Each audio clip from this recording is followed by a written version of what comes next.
Hello hi नमस्कार, मैं मधु आप सभी का स्वागत करती हूँ मेरे चैनल पर। आज मैं एक और प्यारी सी कहानी लेकर आई हूँ जिसका शीर्षक है गरीब का जादुई पंखा। हमारी मैया, अरे ये पंखा किसने बंद कर दिया है? देखो तो पूरे घर में गर्मी मच गई है। अरे ओ सीता, सीता! अजी क्या है? अरे ये पंखे की हवा जाके थर रही है, मुझको जरा भी हवा नहीं लग रही। अजी चुप करके सो जाओ, हो सकता है गर्मी से बिजली कट गई होगी। तभी दोनों बच्चे प्रीति और सीनू भी गर्मी और पसीनों से लथपथ आधी रात को ही उठकर लड़ने लग जाते हैं। अरे सीनू के बच्चे, चल दूर हो मुझसे, मुझे गर्मी लग रही है। जब देखो मुझ में आकर चिपक जाता है। मुझे भी तुम्हारे पास छोड़ने का कोई शौक नहीं है। हाँ। क्या बात है, तुम दोनों भाई बहन फिर शुरू हो गए लड़ना। एक तो पंखा भी नहीं चल रहा। बहू उठकर खिड़की ही खोल दे, कम से कम थोड़ी बहुत हवा तो आएगी। जब बिजली आएगी तो अपने आप पंखा भी चलने लगेगा। गर्मी का मौसम है, लाइट तो कटती रहती है। अनीता जैसे ही खिड़की खोलने के लिए उठती है तो देखती है कि बाहर जगमग रोशनी है। सबके घरों में रोशनी है, हमारे घर की लाइट थोड़ी ना कट जाएगी। ये सोचकर वह बल्ब जलाती है। लाइट तो आ रही है। तो फिर लगता है हमारे घर का पंखा फूक गया है।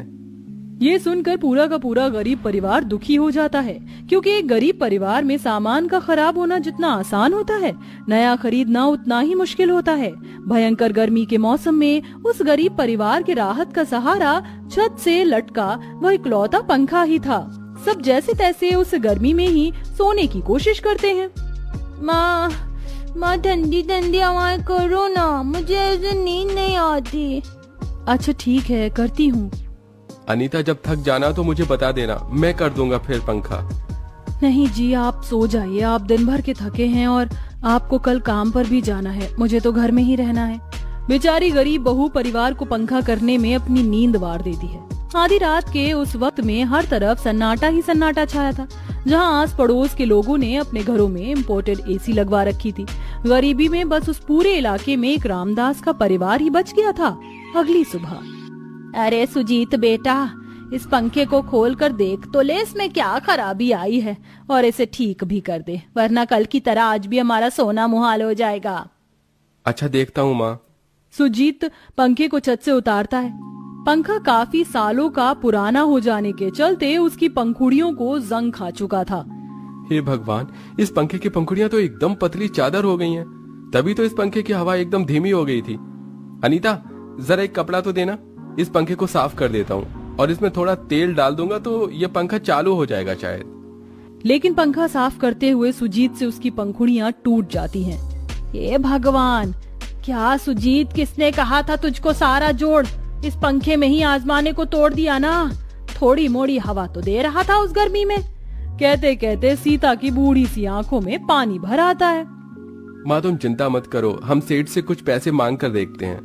दोनों बाप बेटे लालचंद के लिए काम करते थे, जिसकी खुद की ईंट की भट्टी भी चलती थी और लकड़ी का गोदाम भी, जिसमें वह बढ़ई का काम करते थे। दोनों भयंकर गर्मी में लकड़ी काटकर गोदाम में आते थे। ये लो सेठ, लकड़ी ले आए हम। बस? अरे इतनी सी लकड़ी लाए हो तुम? क्या करूं सेठ, अब मेरे बूढ़े शरीर में पहले जितनी ताकत नहीं रह गई कि ज्यादा लकड़ी ला सकूं। अरे चलो चलो, अब ज्यादा बातों के चौधरी मत बनो। आज बेड बनाने का ऑर्डर आया है, जाके बनाओ। दोनों बेड बनाने लगते हैं। गर्मी उन गरीबों की हालत खराब कर रही थी। ऐसे में कंजूस मालिक सारे पंखे भी बंद कर देता है। ये मालिक लोग कितने कंजूस होते हैं, बस एसी में बैठकर हुक्म जताते हैं और गरीबों के लिए एक पंखा भी बंद कर देते हैं। अरे जाने दे बेटा, इन अमीरों की बस की थोड़ी है हम जैसे गरीबों की तरह गर्मी में खून पसीना बहाना। कुछ घंटों में शाम ढल जाती है। सेठ, हमने बेड बनाकर पूरा कर लिया। चलो बढ़िया है, ये लो तुम दोनों के 100 रुपए 100 रुपए। ये क्या दे रहे हो सेठ? लकड़ी का पलंग बनाने की लागत तो 500 रुपए है कम से कम भी। अच्छा, तू बड़ा आया महारथी 500 लेने वाला है? ये सुनकर सुजीत की आंखें रोने सी हो गईं। अच्छा ठीक है, नहीं देना तो मत दो, लेकिन सेठ मेरे घर का पंखा एकदम खराब हो गया है और तुम तो गर्मियों का हाल देख रहे हो। मुझे 1,500-2,000 एडवांस चाहिए, पंखा खरीदना है। यहाँ एडवांस का कोई चक्कर नहीं बबुआ, चलो जाओ जयराम जी की। दोनों मायूस चेहरा लेकर घर चले आए जहाँ सबके चेहरे पसीनों में तर थे। अजी पंखा खरीद लाए क्या? नहीं सीता, उस मक्कार सेठ ने एक पाई नहीं दी हमको, और 1,500-2 हजार से नीचे का तो पंखा ही नहीं है। अब यहाँ तो हम गरीब माँ बाप बेटे तुम सबका पेट ही भरवा सकते या ये पंखा ला सकते। बेचारे उन गरीबों के घर में एक तरफ बेतहाशा गर्मी थी तो दूसरी तरफ घनघोर गरीबी मुंह खड़ी थी। सब दिल उदास किए रूखा सूखा खाते हैं। इसी तरह सिलसिला जारी था। हाय हाय, आज तो शाम में भी घर में ऐसा लग रहा है मैं जल जाऊंगी बहू। आज बिस्तर बाहर ही लगा दे।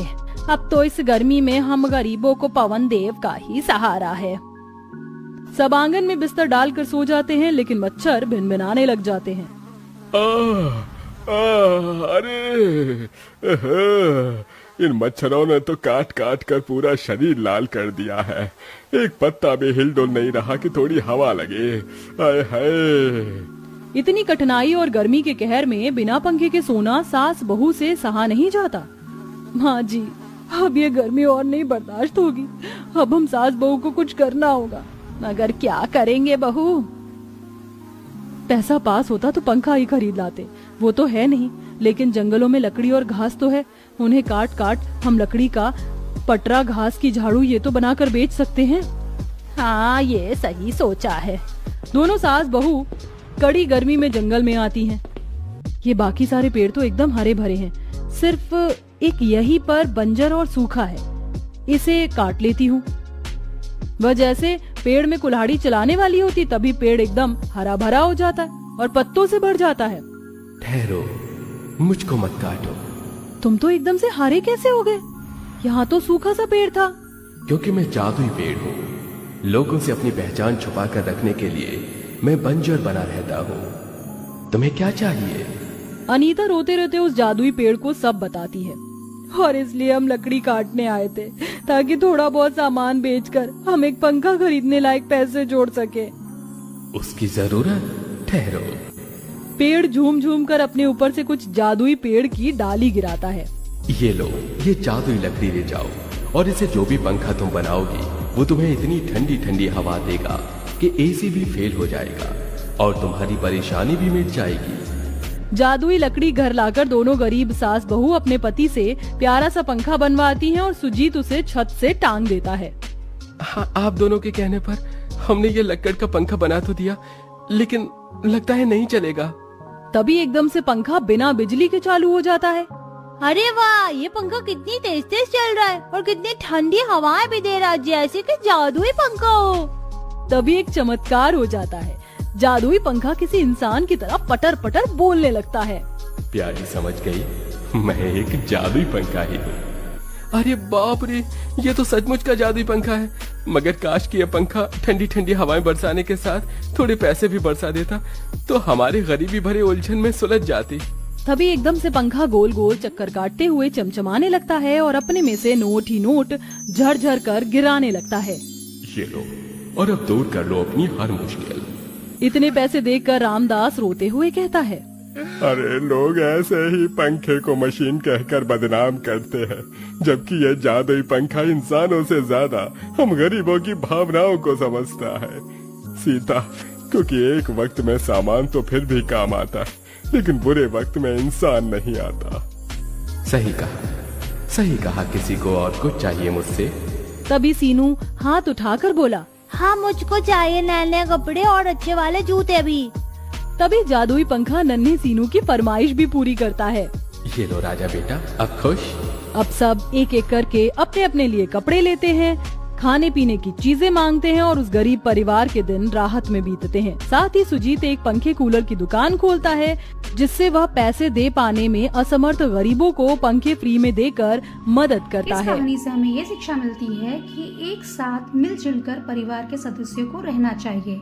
आपको कैसी लगी मेरी ये कहानी तो जरूर कमेंट में लिखकर बताइए और मेरे चैनल को लाइक, सब्सक्राइब एंड फॉलो जरूर कीजिए। फिर मिलते हैं अगली कहानी के साथ, तब तक के लिए बाय।